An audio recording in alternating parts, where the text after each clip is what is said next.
ছোট্ট এই দোয়াটি যদি কোনো ব্যক্তি প্রতিদিন একবার করে পাঠ করতে পারে, ওই দিন সে ইচ্ছা করলেও কোনো পাপ করতে পারবে না। মানে পাপ করার ক্ষমতা সে হারিয়ে ফেলে, শয়তান তার কাছ থেকে অনেক দূরে চলে যায়।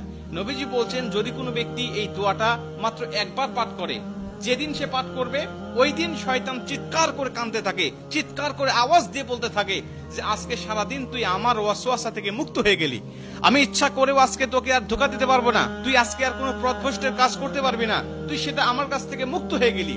মানে এই দোয়াটার এতটাই পাওয়ার, এতটাই ক্ষমতা আল্লাহ পাক দিয়ে দিয়েছেন। অতএব আমরা এই দোয়াটা মুখস্থ রাখবো, ছোট্ট একটি দোয়া মুখস্থ করে প্রতিদিন আমরা তেলাওয়াত করব।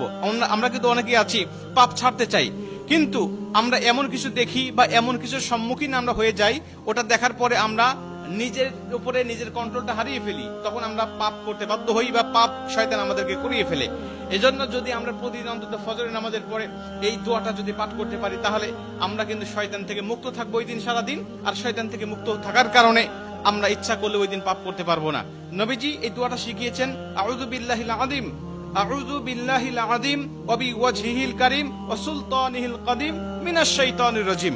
আমি আবারও দোয়াটা পাঠ করছি, যারা লিখে নিতে পারেন লিখে নিবেন, এবং প্রয়োজনে এটা ভিডিও আকারে যেহেতু এটা পাবলিশড হবে, আপনারা যারা ফেসবুকে দেখবেন আপনারা অবশ্যই এটা শেয়ার করে রেখে দিবেন টাইমলাইনে, প্রয়োজনে বারবার শুনে শুনে আপনি এটা মুখস্থ করে নেবেন। দোয়াটি হচ্ছে, আউযু বিল্লাহিল আযীম ওয়া বিওয়াজহিল কারীম ওয়া সুলতানিহিল কাদীম মিনাশ শাইতানির রাজীম।